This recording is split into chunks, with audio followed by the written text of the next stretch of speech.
At Christmas, Mom handed my brother a $75 K check, then gave me an empty envelope that said, "You're a failure with our last name."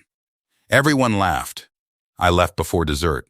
The next morning, their bank manager asked why all 5 accounts were locked. I am 34 years old. I have worked in bank compliance for 11 years, the last 4 as a senior analyst at a regional bank in Columbus, Ohio. My job is to find irregular patterns in account activity. I look at transaction histories the way a doctor looks at an X-ray, looking for the thing that should not be there, the hairline fracture nobody noticed yet. I do this 40 hours a week, and sometimes more, and when I find something, I document it. I back it up in 3 places, and I file the appropriate paperwork with the appropriate agency at the appropriate time. I am good at it. I mention that because it matters to what happened. The profession is not background detail. It is the whole reason this story ends the way it does. My parents live in a brick ranch house in Gahana, the same house they have lived in since 1988. My father, Bernard, is 65, retired from the post office after 31 years. He is a quiet man who knows when things are wrong and has never once intervened to fix them. My mother, Irene, spent 20 years as a bookkeeper for a heating and cooling company, retired at 60, and has spent the 4 years since running the family the way she ran the company ledger. Every dollar tracked, every entry justified, and every decision already made before anyone else sat down. My brother Douglas is 37. He is 3 years older than me, and he has been the center of my mother's universe since before I had the language to name it. He is tall and easy and quick with a joke, and our mother has never once held anything against him. Not the 2 jobs he lost in 4 years. Not the marriage that ended before the ink dried. Not the business he started in 2021 that closed in 8 months and left behind a pile of debt my parents described a company as a learning experience. Not the way he showed up at every family dinner without contributing anything and left with leftovers packed in containers my mother had labeled with his name. None of it ever stuck to Douglas the way everything stuck to me. I am not here to describe a childhood in full.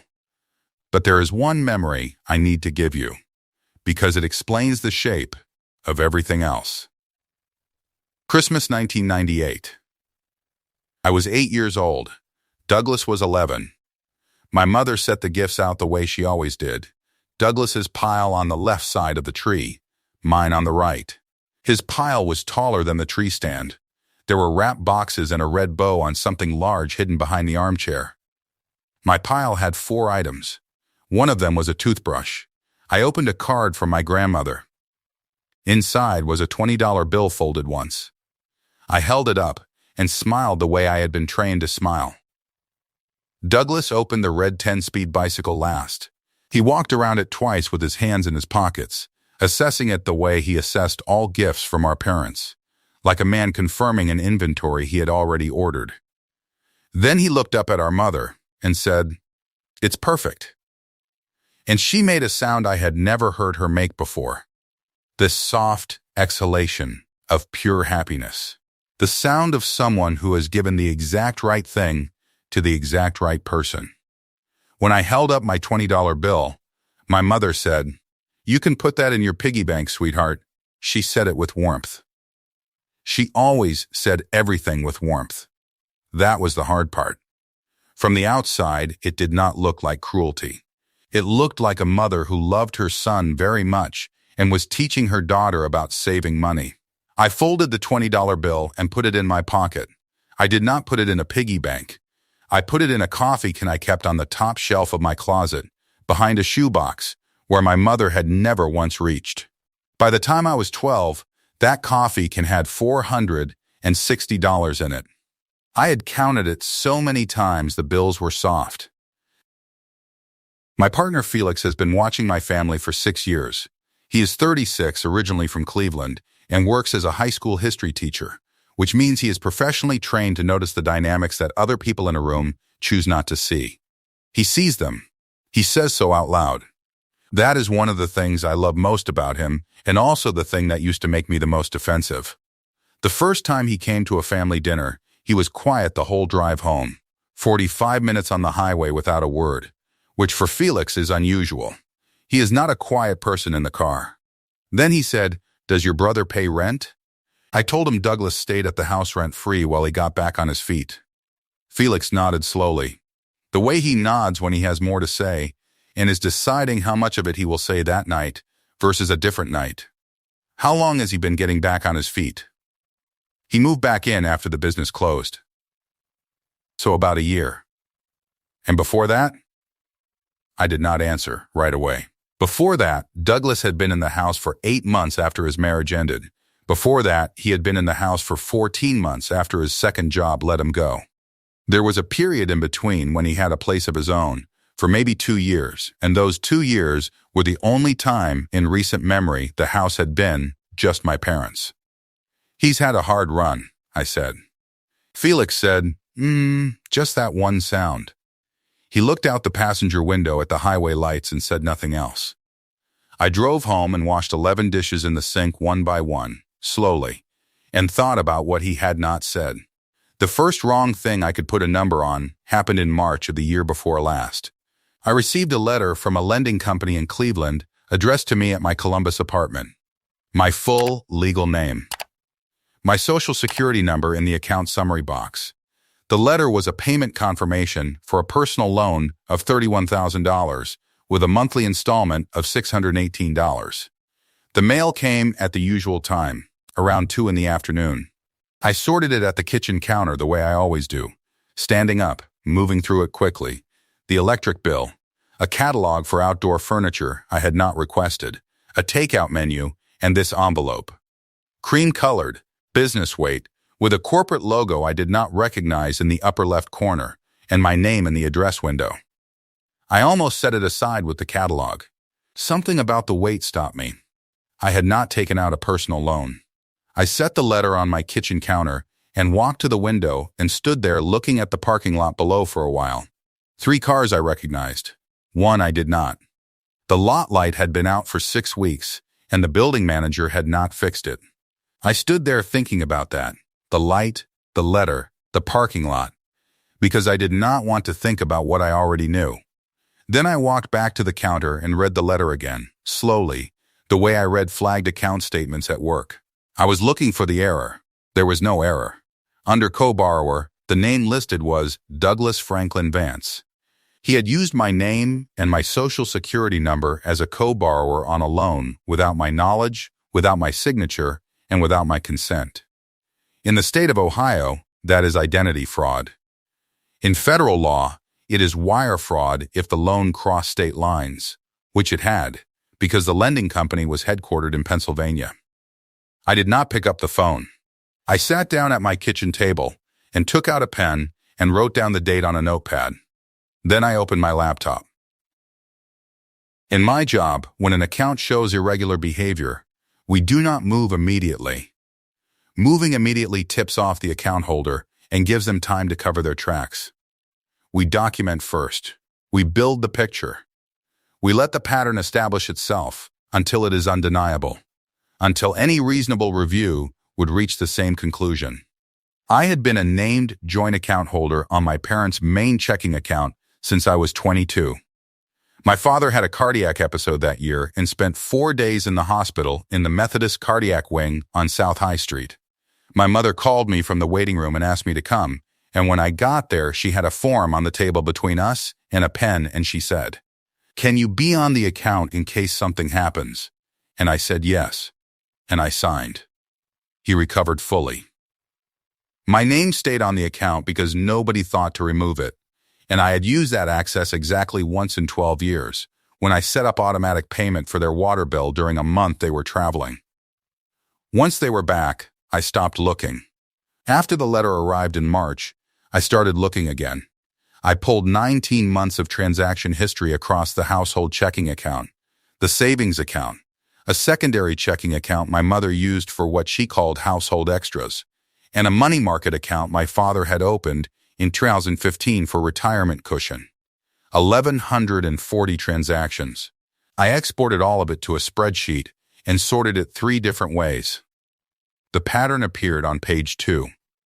A recurring transfer of $4,200 per month from the household checking account to an external account. The transfers were labeled, in the memo field, as home maintenance. Every one of them, for 19 consecutive months, all labeled the same thing. As if someone had typed the memo once in the summer of the year before and set it on a timer. 19 months. $4,200 per month. $79,800. I sat with that number for a long time. I thought about February, when my mother had called me to say the roof repairs had cost more than expected, and they might need help with the property tax this year. I had sent them $3,000 by wire transfer.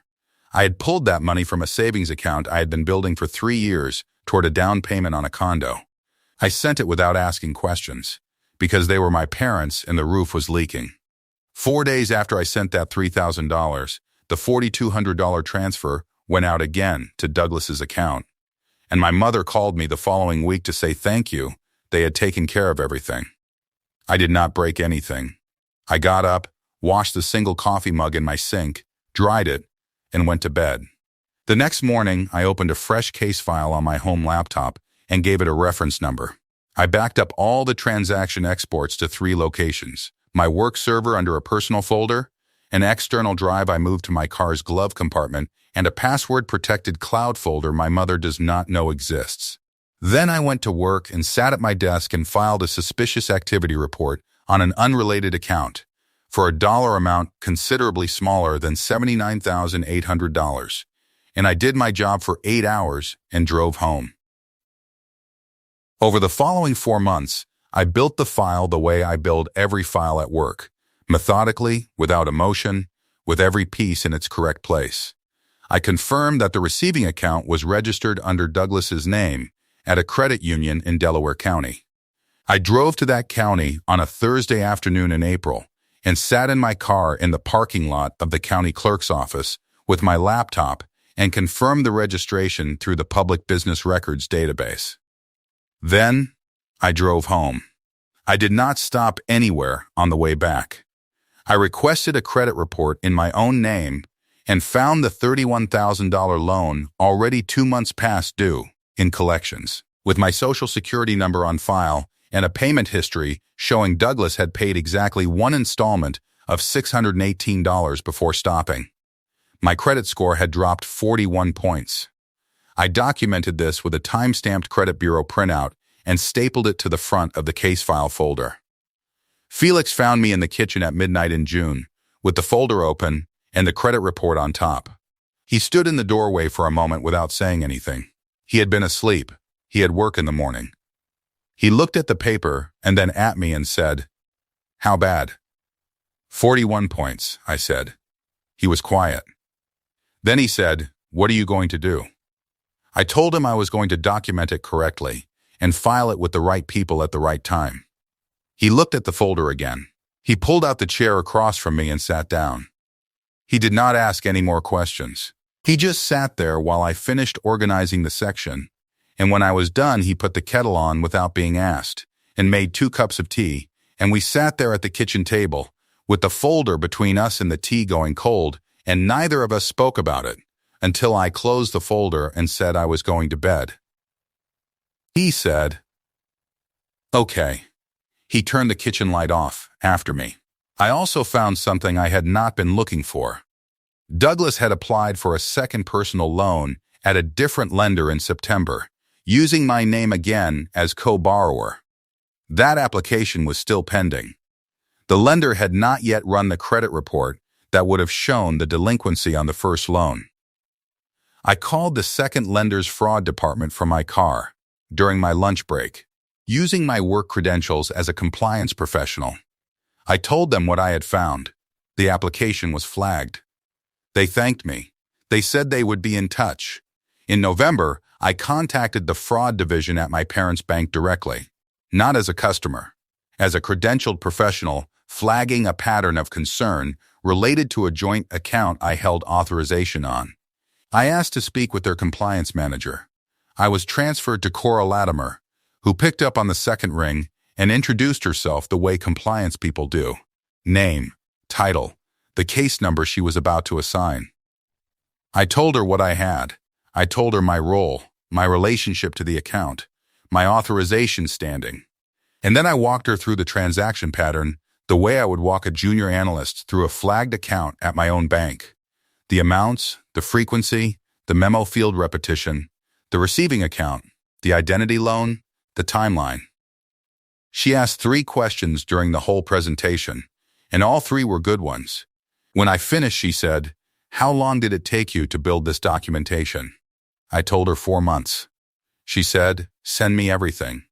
I submitted the complete file that evening, the 19-month transaction logs, the identity fraud documentation, the credit report with the 41-point drop highlighted, the loan paperwork from both lenders, the external account registration, and a signed cover letter from Cynthia Pruitt laying out the legal framework in 2 pages. I also submitted a formal suspicious activity report through FinCEN, the Financial Crimes Enforcement Network, the federal body that receives these reports from financial institutions. A SAR does not move fast. It moves correctly. That is what I told Felix when I filed it, and he asked if it would do anything. "It will do what it does when it does it," I said. He looked at me. "That's compliance analyst for yes," I said. He nodded. He put the kettle on. 2 days before Christmas, on December 23rd, Cora called me at 4:17 p.m. She was precise about the time because she logs all account action calls. She told me the internal review was complete. They had flagged all 5 accounts pending the full investigation. No withdrawals, no transfers, no new transactions in or out until the investigation resolved. I thanked her. She said, "You did good work on this file." I said I had been practicing for 11 years. She said, "It shows." Then she gave me the case reference number, and we hung up. I did not call my mother. I did not call Douglas. I drove to my parents' house the next evening with a bottle of red wine and the orange accordion folder that had lived on their kitchen counter for 20 years. I had borrowed that folder 8 months earlier under the pretense of organizing some paperwork for them. Inside it now were 3 printed sets of the complete transaction logs, the SAR reference number, the identity fraud documentation, and a letter from Cynthia Pruitt, my attorney, summarizing the family financial picture in 7 pages. I carried it into the house. I set it on the counter next to the breadbasket, in the spot where it had always lived. Nobody looked at it. It was just the orange bill folder, coming home. Dinner was at 6 o'clock. My father's sister, Aunt Phyllis, and her husband Warren had driven over from Westerville. 2 of Douglas's friends from high school, whose names I have never once kept straight, despite 10 years of family dinners. A neighbor, Mrs. Osborne, 74, who my mother invited every year because she was widowed and had no family in the state. Felix, sitting across from me, who had worn his good shirt and was eating the green bean casserole with the expression of a man who has read the last page of a book and is now watching everyone else reach it. Douglas arrived at 6:18 with Nadia, his girlfriend of 11 months, who brought grocery store rolls in a brown bag and apologized for being late in the bright, deflecting way of someone who has made being late her personality rather than her problem. My mother had set the table beautifully. She does that. The good tablecloth from the cedar chest, the brass candle holder she has had since 1992, the red napkins folded into triangles. Whatever else is true about Irene Vance, she can make a table look like a promise. She can make 14 people feel, for one moment, like the room is exactly what it has always been trying to be. Dinner was ham, scalloped potatoes, green bean casserole, Douglas's girlfriend's grocery store rolls, which Douglas presented at the table as though he had made them himself. The gifts came after the plates were cleared. My mother disappeared into the back bedroom and came back carrying 2 white envelopes, both letter-sized, both sealed, both with names written on the fronts in her handwriting, the careful looping print she uses for anything she considers official, the handwriting from birthday cards and church donation envelopes, and the note card my grandmother sent with a $20 bill in 1998. She handed Douglas his first. He opened it the way you open something you already know the contents of, smoothly, without ceremony, one clean pull of the flap. Inside was a check for $75,000. He looked at it for a moment and then looked up at her and said, in the measured voice of a man performing surprise, "Mom, you didn't have to." She patted his arm twice, the way you pat an arm when the words are secondary. "I know exactly what I'm doing," she said. "That's your future right there." There was a murmur around the table. Phyllis said, "My goodness, Irene." Douglas's two high school friends exchanged a look that landed somewhere between impressed and relieved, as if they had been carrying a worry about him, and this dissolved it. Mrs. Osborne smiled carefully into her napkin. Felix looked at his fork and adjusted it a quarter-inch to the left. My father looked at his plate. Then my mother turned to me. She held out the second envelope. I took it. My name was on the front in the same blue ink, the same careful print. I slid my finger under the seal the way I open every piece of mail, unhurried, reading as I go. Inside was a note card. White, unlined, the kind that comes 10 to a pack from a drugstore in a cellophane sleeve. On the note card, in the same handwriting, were 4 words, "You're a failure with our last name." I read it twice, slowly, the way I read everything, looking for the thing that should not be there. All 4 words were the thing that should not be there. I looked up. My mother was watching me with an expression I can only describe as settled. The settled look of someone who has been waiting a long time to say out loud what they have believed for years, and has finally done it correctly. Douglas laughed first. A short sound, a test of the room's permission. One of the high school friends laughed after him. Nadia made a sound adjacent to a laugh, quiet enough to deny later. Someone else at the table shifted their chair. Felix did not laugh. He set his fork down with care and looked at me. My father looked at his plate. Phyllis looked at my mother, then at the note card in my hand, then at the table in front of her. Warren had gone completely still in his chair. Mrs. Osborne looked at me with very clear, steady eyes. I folded the note card once, along its center crease, and put it back in the envelope. I set the envelope on the table, to the right of my plate. I picked up my fork and ate 1 bite of scalloped potatoes, because I had not had dinner and I was not going to give the room the satisfaction of watching me leave without finishing what was on my plate. Then I set the fork down. I folded my napkin and placed it on the dish. "I have an early morning," I said. I pushed my chair back. I stood up. I walked to the hook by the door and got my coat, and walked to the kitchen counter and picked up the orange accordion folder. My mother said, from the table, "Claudette, we haven't had dessert." She said it in the same voice she used when I was 12 and leaving the dinner table before Grace was finished. The voice that expected compliance because compliance had always followed. "Merry Christmas, Mom," I said. Felix was already behind me. I do not know at what point he stood up. His coat was in his hand, and his chair was pushed back neatly under the table. That detail stays with me, that he pushed his chair in, even then. Mrs. Osborne said, softly, "Good night, dear." She said it the way someone speaks when they have witnessed something they cannot fix, and want the person to know they are not invisible. She was looking directly at me, and I held her gaze for a moment, and what I saw there was not pity. It was recognition. The kind that comes from 74 years of watching rooms. "Good night, Mrs. Osborne," I said. The door closed behind us. Felix did not say anything until we were on the highway, past the first overpass, headlights of other people's Christmases going past in the other direction. Then he reached over and put his hand on my arm and left it there for the rest of the drive. If this story is sitting with you right now, if you have ever opened something that was meant to break you and had to decide what to do with your hands, hit subscribe, because this story is not over. And the next part is why she said she wanted this told. The next morning was Christmas Day. At 7:43 a.m., my mother's cell phone rang. At 7:44 a.m., Douglas's cell phone rang. At 7:46 a.m., my father's cell phone rang. I know the exact times because Cora Latimer, the branch compliance manager at my parents' bank, keeps call logs for every account action she initiates during an investigation. She is meticulous in the way that people who have testified before regulatory bodies learn to be meticulous. She told me later, when the full review was complete, exactly what she said to each person who answered.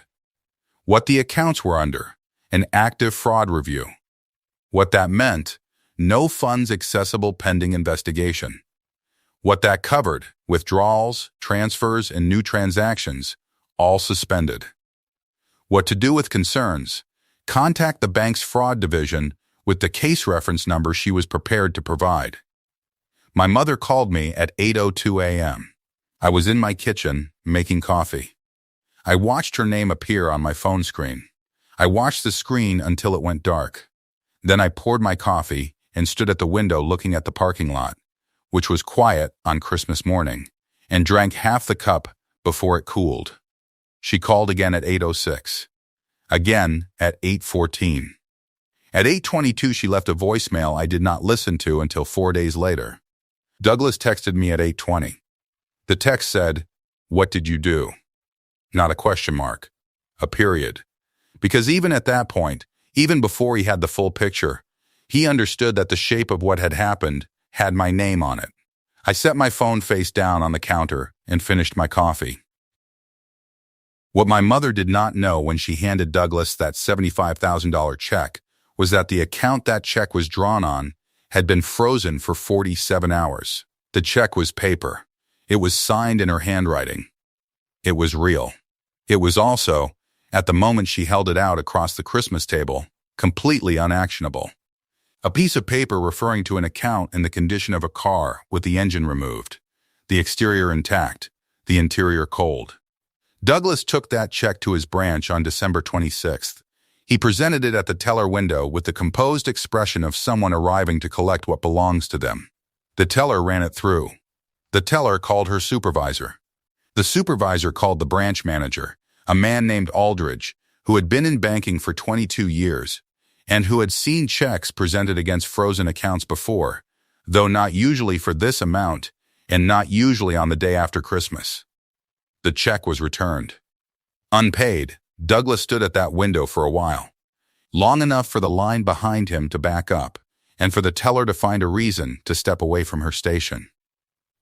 Then he walked out to his car and sat there. Nadia was in the passenger seat. She told me this later, after everything, when she had left, and the anger had cleared enough for her to talk. She said he sat there with the check in his hand for several minutes. She asked him what happened. He said, "The account is frozen." She asked what that meant. He did not answer her. She said that was when she understood it was not a banking error.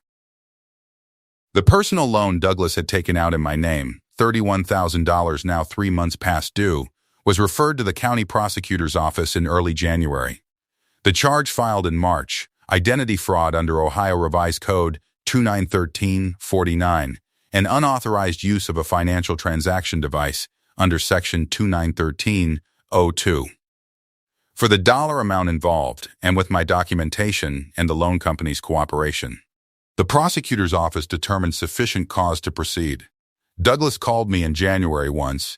He called from a number I did not recognize, which meant he knew I would not answer if he called from his own. It went to voicemail. His message was 4 minutes long.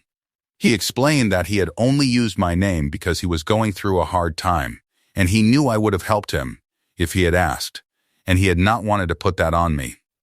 He said the transfers from the household account were his share of the family money our parents had always intended for him, and he did not see how documenting that constituted any kind of wrong.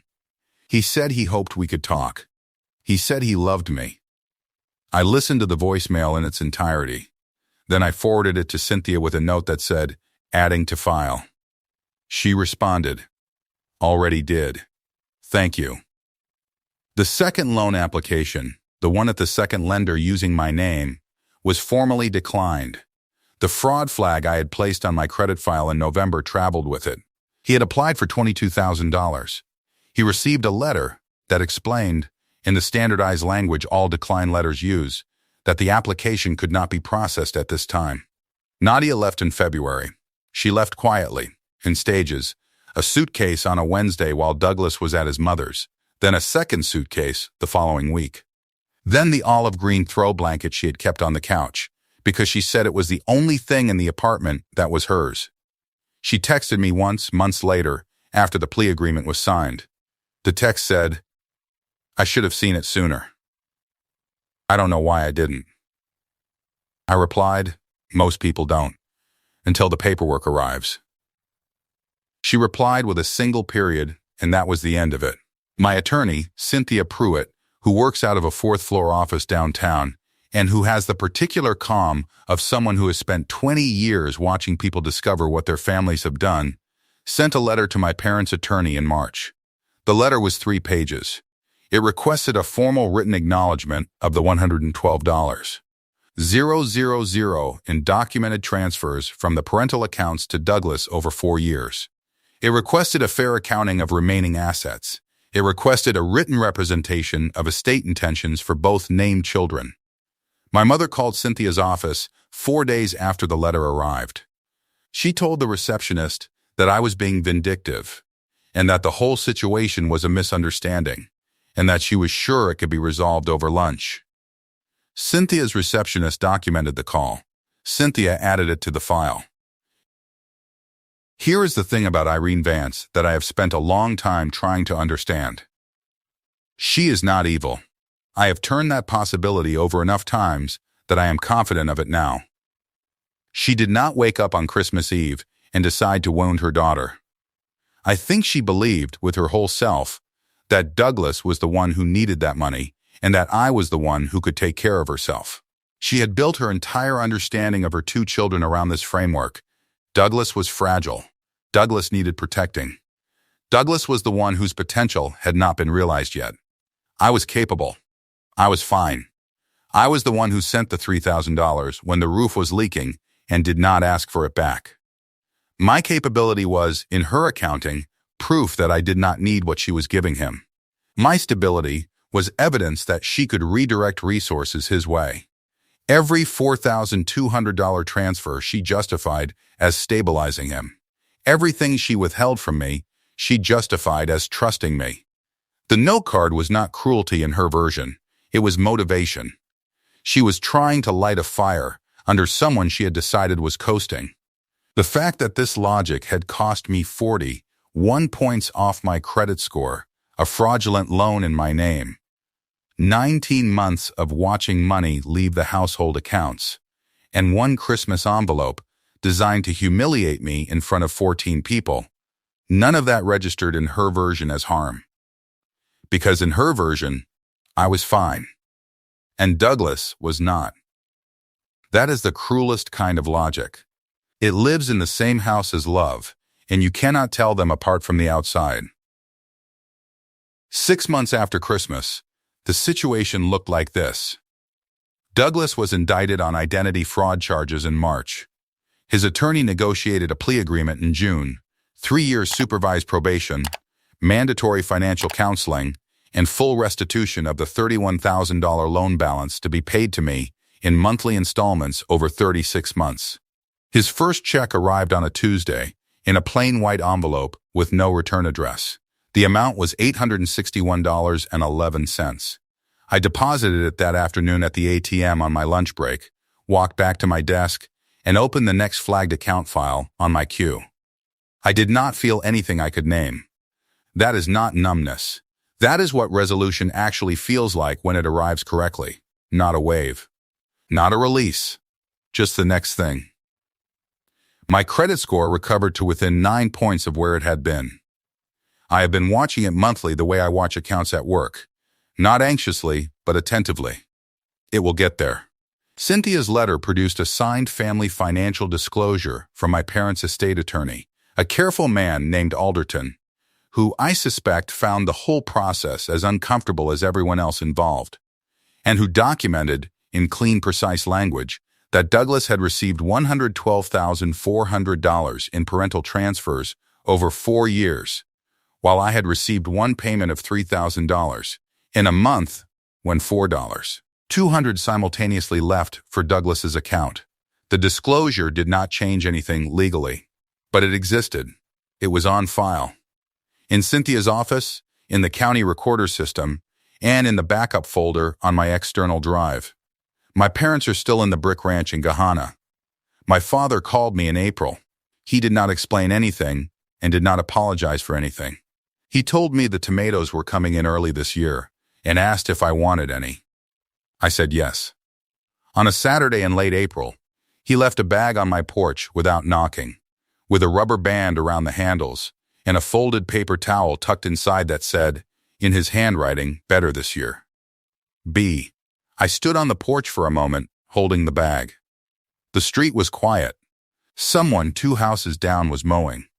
The tomatoes were still warm from the garden, which meant he had come straight here, had not stopped anywhere, had just picked them and driven over. He could not say what he could not say. But he had driven over. That was something. My mother has not called since the voicemail in December, which I listened to once on day 4 and have not listened to again. She did not apologize in it. She explained. There is a difference. Phyllis called me in February. She was quiet for a long time at the beginning of the call, the kind of quiet that is working up to something. Then she told me that she had lent my parents $18,000 18 months earlier for what Irene told her were emergency plumbing repairs, a pipe under the foundation. The estimate was that much. What could you do? She said she had asked about repayment 3 times since. Each time, Irene changed the subject to something else, to the grandchildren, to Warren's back, to how hard things were for Douglas right now. After she received Cynthia's disclosure request in the mail, which I had asked Cynthia to send to all family members of record because Cynthia had said it was appropriate, and I had agreed, Phyllis pulled her own bank records. The $18,000 had left her account and landed in my parents' household checking account. 2 weeks later, $18. 000 left the household checking account to Douglas's external account in the same $4,200 increment pattern. 4 payments across 1 month. Her emergency plumbing money.